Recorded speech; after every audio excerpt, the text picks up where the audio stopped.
हरे कृष्णा। श्रील प्रभुपाद की जय। अंतर्राष्ट्रीय कृष्ण भावना भविष्य संघ इस्कॉन मीरा रोड की ओर से प्रस्थापित आज शाम का यह विशेष सत्संग कार्यक्रम आए भक्तों का, धर्म प्रेमियों का, कथा प्रेमियों का, अतिथियों का हार्दिक स्वागत करते हैं।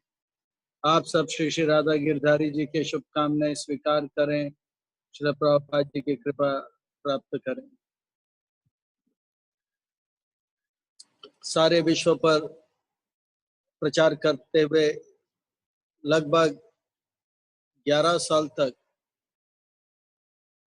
1965 से लेकर अब प्रभुपाद जी 1976 में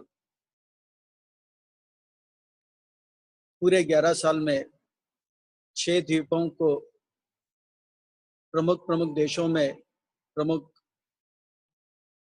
शहरों में प्रचार करते हुए, मंदिर स्थापित करते हुए, रथ यात्रा का आयोजन करते हुए अब वे अमेरिका में गीता नगरी फॉर्म करके एक बहुत बड़ा भक्तों ने फार्म हाउस जो है जैसे खेती और गौशाला पे आधारित एक सुंदर वर्णाश्रम का सिस्टम का एक आयोजन किया था। और प्रभुपाद जी का यह लक्ष्य था,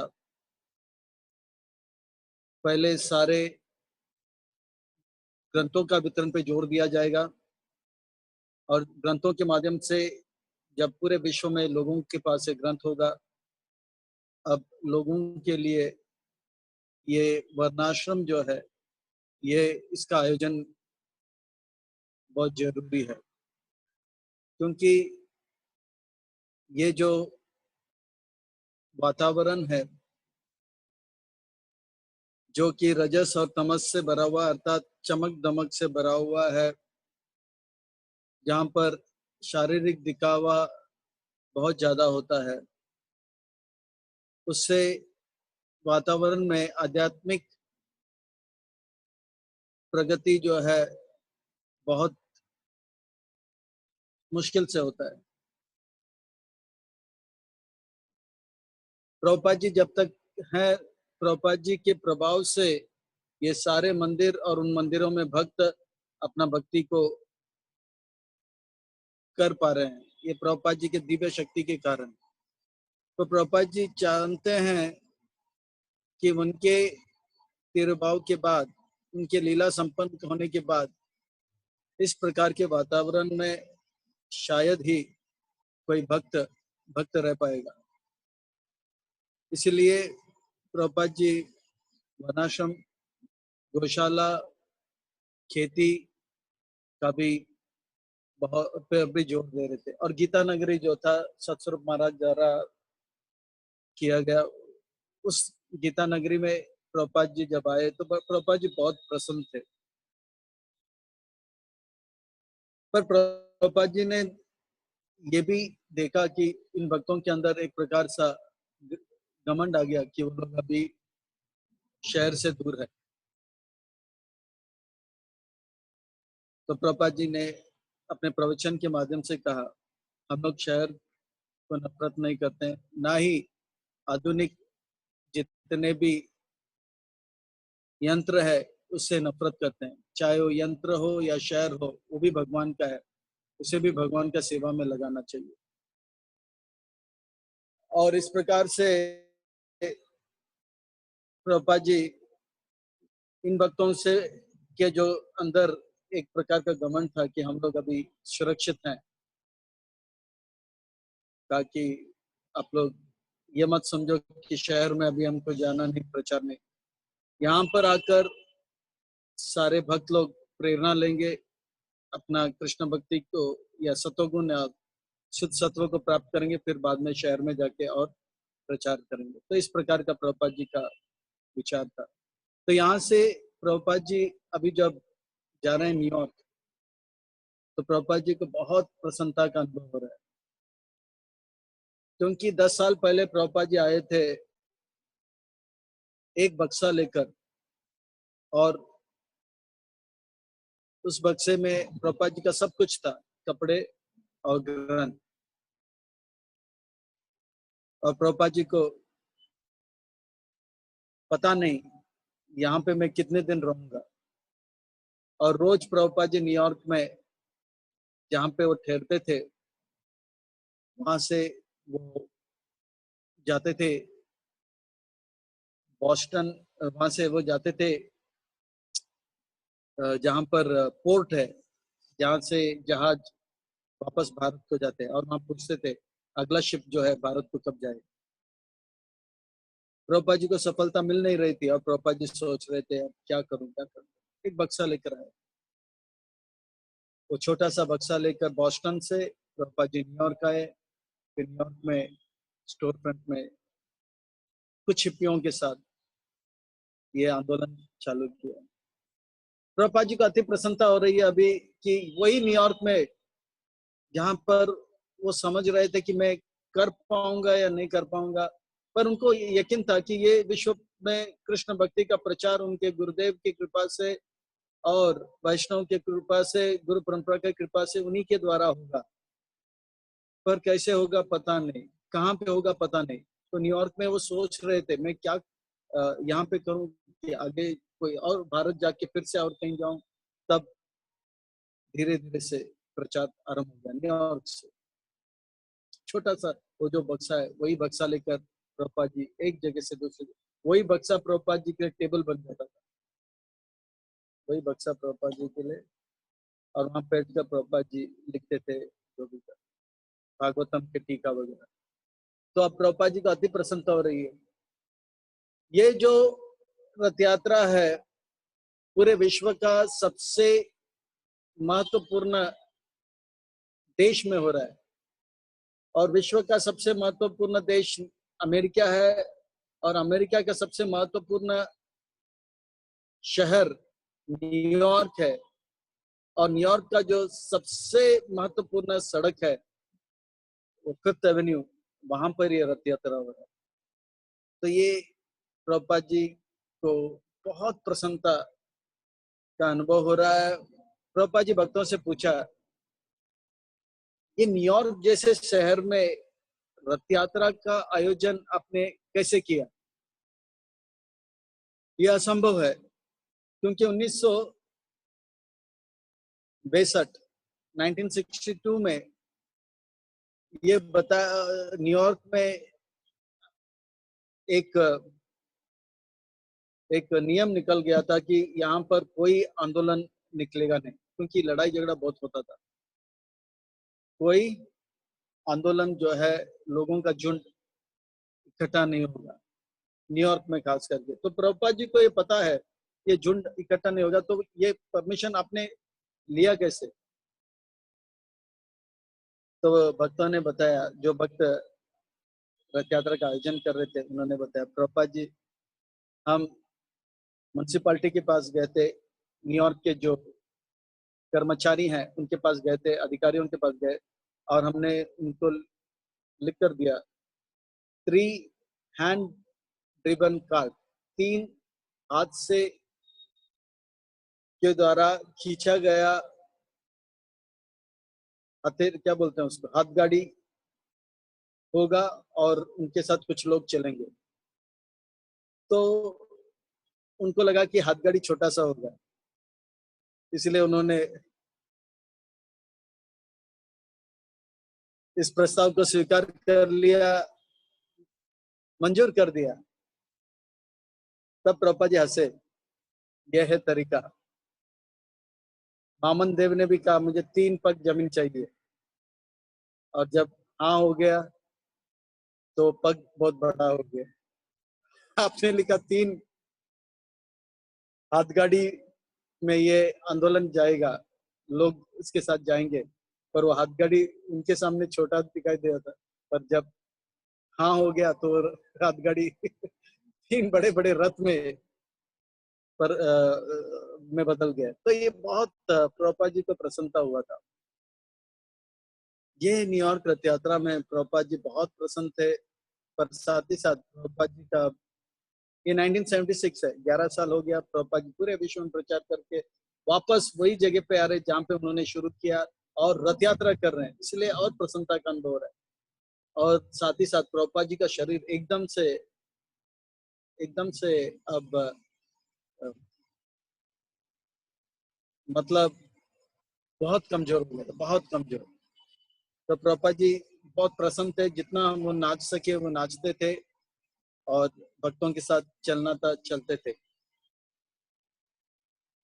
एक समय ऐसा आ गया कि प्रभुपाद जी को अनुभव हो गया कि ये रथ यात्रा में बहुत खतरा है। खतरा क्यों है कि उस देश में कुछ क्रिश्चियन लोग को पता लग गया कि ये हरे कृष्णा वाले बहुत सारे क्रिश्चियंस को सनातन धर्म के अनुयायी प्रेमी बना रहे हैं। तो भक्तों को मारना पीटना, इसको बोलते हैं डी प्रोग्रामिंग। बहुत सारे माता पिता भी कंप्लेन करने लगे, हमारे बच्चे हमें छोड़कर यहाँ चल रहे हैं। इसको बोलते हैं डी प्रोग्रामिंग। डी प्रोग्रामिंग यानी कि उनको हरे कृष्णा से बाहर निकलने का कार्यक्रम। वो लोग बहुत सारे गुंडों को भेजे थे, धनाड़ी माता पिता और क्रिश्चियन लोगों ने गुंडों को भेजे थे और वो ढूंढ रहे थे भक्तों को और भक्तों का पिटाई कर रहे थे। पर भक्त लोग गर्दी में थे तो कुछ हो नहीं रहा था, पर वो लोग प्रभुपाद जी को ढूंढ रहे थे। इतने में प्रभुपाद जी जो था रथ यात्रा के शुरू में नाच रहे थे, फिर एकदम से बड़ा रथ था, रथ के पहिया जो है और रथ के नीचे जो हिस्सा है, पहिया जहाँ पर है, रथ के नीचे पहिया है, वहां पर बैठने का बहुत जगह था। तो प्रभुपाद जी के लिए अच्छा आसन रखा। पूरा रथ यात्रा में प्रभुपाद जी और दो भक्त वो रथ के नीचे बैठे थे। लोग रथ यात्रा के रथ यात्रा चल रहा है, लोग नाच रहे हैं, वही दिख रहा है प्रभुपाद जी को। पर अ, जगन्नाथ बलदेव सुभद्रा प्रभुपाद जी को दिख नहीं रहे। और लोगों जो गुंडे लोग प्रभुपाद जी को ढूंढ रहे थे वो इधर उधर घूम रहे हैं मारने के लिए, पर उनको प्रभुपाद जी मिले नहीं। ये रथ यात्रा जैसे ही पूरा हो गया, प्रभुपाद जी ने 20 मिनट का छोटा प्रवचन रथ से ही दिया और रथ से उतर के तुरंत गाड़ी में बैठकर प्रभुपाद जी चले गए। तो प्रभुपाद जी बोल रहे हैं, प्रभुपाद जी रात को थक गए थे, सीधे प्रभुपाद जी कमरे में गए, विश्राम करने लगे, आराम करने लगे।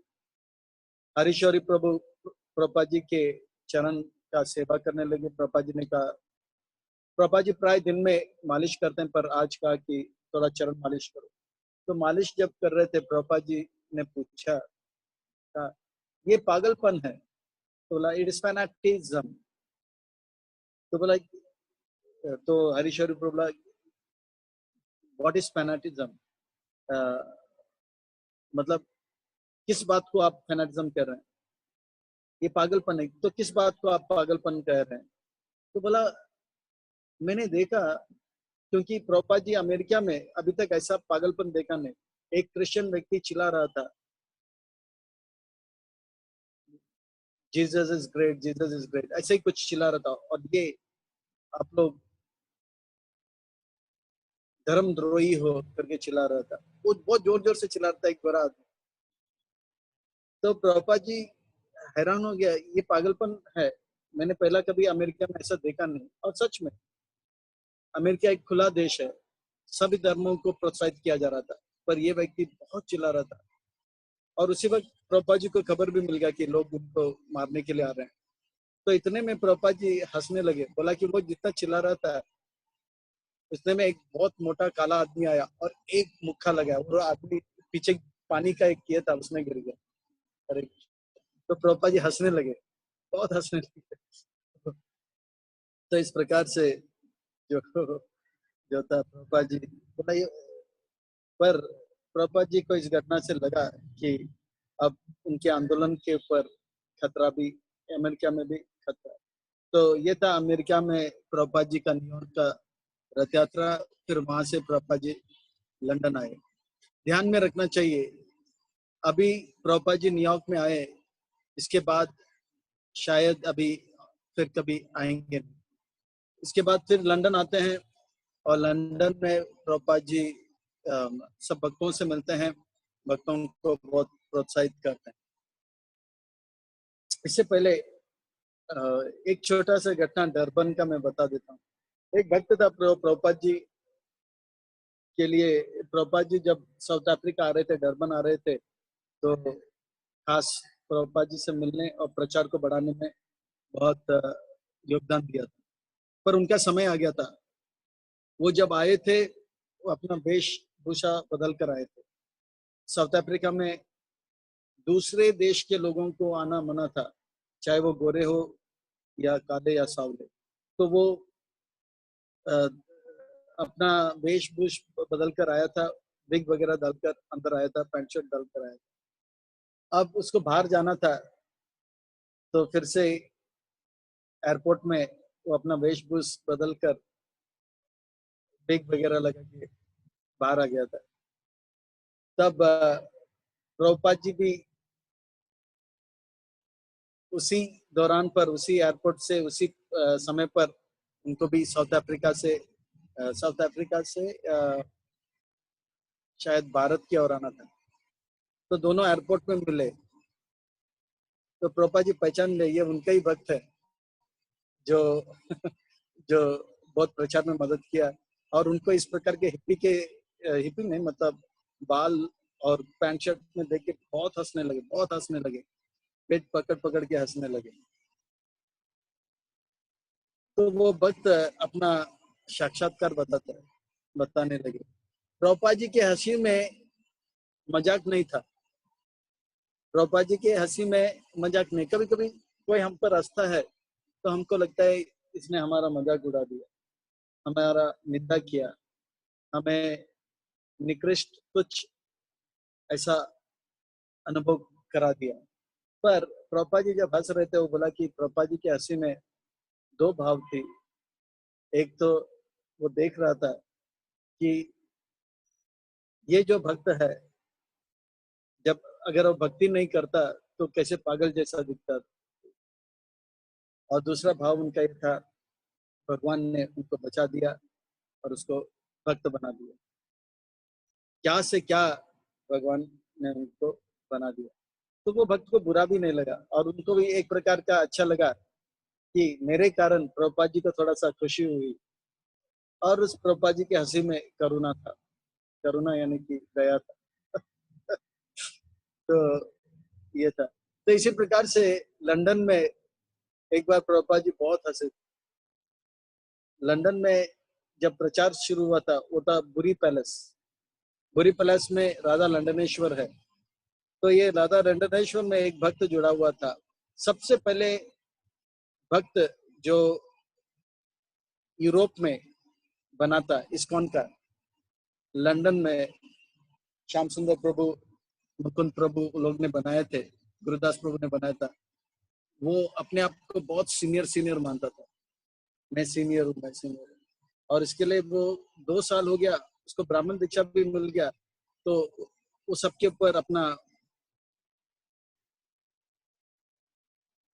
अपना जो घमंड है, अपना जो रुबाब डालता था कि मैं बड़ा हूँ, मैं बड़ा हूँ। पर वो प्रभुपाद जी के पास आया और बोला, प्रभुपाद जी मेरा एक समस्या है, मैं यूरोप का सबसे सीनियर मोस्ट डिवोटी हूँ, मैं ब्राह्मण दीक्षित हूँ, और जब जब मैं बोलता हूँ कि मैं सबसे सीनियर हूँ, तब तब मेरा फॉल डाउन हो जाता है, पतन हो जाता है। तो प्रभुपाद जी पेट फाड़ फाड़ के हंसने लगे। बहुत देर हंसने लगे। फिर बाद में प्रभुपाद जी उस वक्त को बोले, हमारा जो आंदोलन है वो सेवा का आंदोलन है। सेवा करना चाहिए, पर विनम्रता के साथ करना चाहिए। जब जब हम सोचेंगे कि हम बहुत बड़े हो गए, तो जरूर पतन हो जाएगा, क्योंकि माया का खेल है। वो हमें दास के भाव से हटाकर बॉस के भाव में लाता है। तो प्रभुपाद जी बहुत हंसे, पर उस बात को समझा भी दिया कि जब भी सेवा करते हैं, ये भाव होना चाहिए कि मैं दास का दास हूँ। हम भले सीनियर हो जाएं, पर दूसरे भक्तों को सेवा में हम लगा रहे हैं, भगवान की सेवा में लगा रहे हैं। दूसरे भक्तों को सेवा में लगाना, ये सेवा उनका है, सेवा भाव से करना चाहिए। और जितना जो सीनियर होता है, वो उतना बड़ा दास होता है, वो उतना अपने आप को विनम्र मानता है। जैसे भक्ति विनोद ठाकुर जय श्री श्री राधा गोदारी जी की जय, जगन्नाथ बलदेव सुभद्रा की जय, श्री श्री गौरनीताई की जय। भक्तिविनोद ठाकुर जब बंगाल में प्रचार आरंभ किए, नामाट का का प्रचार आरंभ किए, तो उसमें अलग अलग फौज में जैसा एक फौज जैसा बन गया था। तो फौज में कैसे सबसे छोटा होता है सिपाही, सिपाही के ऊपर होता है लैंस नायक, लैंस नायक के ऊपर होता है नायक, नायक के ऊपर होता है लैंस हवलदार, हवलदार के ऊपर लैंस हवलदार के ऊपर हवलदार, फिर सूबेदार, नायक सूबेदार, फिर सूबेदार, फिर मेजर सूबेदार, सूबेदार सूबेदार मेजर होते हैं। फिर उसके बाद second lieutenant, lieutenant, captain, major, इस प्रकार से नामट का भी अलग अलग स्तर है। कोई छोटे लोगों को देखते हैं, फिर उसके ऊपर एक एक अधिकारी। लास्ट में भक्ति विनोद ठाकुर गोल का नाम आता है, वो सबसे टॉप में आते हैं। जैसे आर्मी में, फौज में चीफ ऑफ आर्मी आते हैं, वैसे भक्ति विनोद ठाकुर का नाम सबसे ऊपर आता है। पर सबको अधिकार देते हैं, आप 3 लोगों का सेवक हो, फिर आप 10 लोगों का सेवक अधिकारी हो, आप 60 लोगों का अधिकारी हो, 120 के 600 लोगों का, ऐसे करते करते कम से कम 6000 लोगों का सबसे टॉप में भक्ति विनोद ठाकुर। पर भक्ति विनोद ठाकुर क्या नाम अपने आप को उपाधि देते हैं? वो बोलते हैं मैं सबसे बड़ा उपाधि उनका है, पर वो उपाधि में उसने नाम दिया मैं ये पूरा नामाट का सबसे बड़ा झाड़ू मारने वाला सेवक, पूरे नामाट का कचरा निकालने वाला सेवक। जो जितना जितना ऊपर जाता है, भक्ति विनोद ठाकुर बता रहे हैं, यद्यपि वो उनका जो स्थिति है सबके श्रेष्ठ है, पर भाव उनका क्या है? विनम्रता है उनके भाव में, सबका कचरा निकालूंगा और सबका सेवक मैं हूँ। तो ये भाव भक्ति में होता है। पर ये भक्त कैसा था? वो कह रहा था कि मैं सीनियर हूँ और सेवा करता था। पर भक्ति में अगर हम जैसे जैसे सीनियर होंगे और विनम्रता नहीं आएगा, तो हमारा पतन होता जाएगा। तो इस भाव से प्रभुपाद जी ने समझाया, सेवा करो पर इस प्रकार का विचार मत रखो कि मैं सबसे सीनियर हूँ। जैसे जैसे हम उन्नति करते जाएंगे, विनम्रता और ज्यादा आना चाहिए। तो ये था वो घटना। फिर चलते हैं न्यूयॉर्क में। ये न्यूयॉर्क का जो रथ यात्रा है, ये रथ यात्रा को सफल करने में, 3 बड़े बड़े रथ बनाने में इसके पीछे हाथ किसका था? जो 1967 में रथ यात्रा को शुरू किया था, उनका नाम क्या था? जयानंद। अब जयानंद प्रभु एक बार जयानंद प्रभु के गुरु भाई एक बड़े बड़े गगनचुंबी इमारत से लिफ्ट से नीचे आ रहे थे, और दयानंद प्रभु भी नीचे एक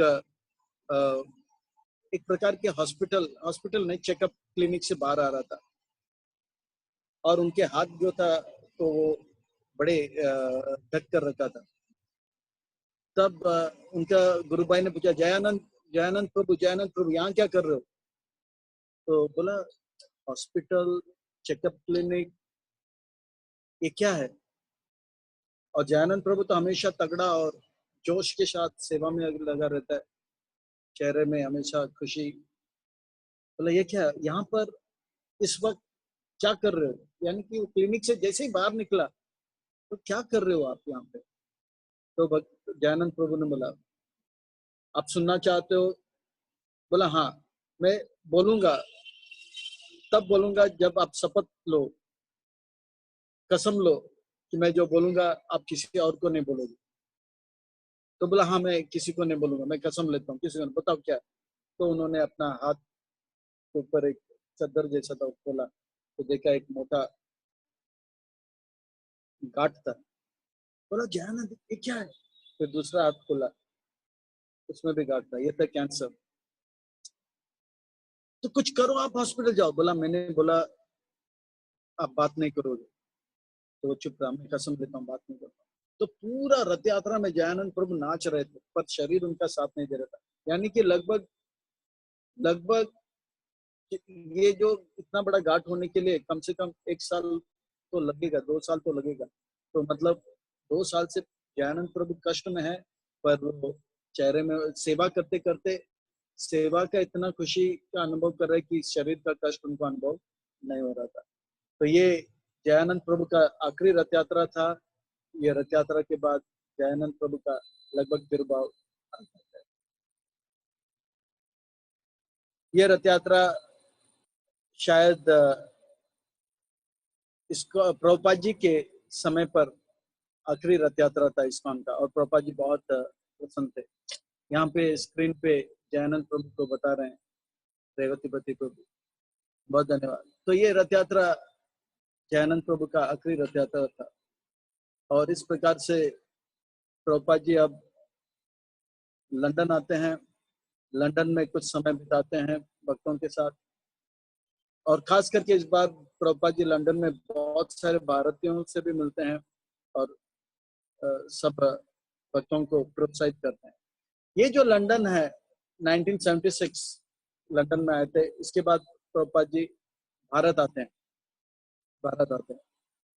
और ये जो रहते लंदन में प्रभुपाद जी अभी आए थे, ये प्रभुपाद जी का आखिरी लंदन का विजिट नहीं। इसके बाद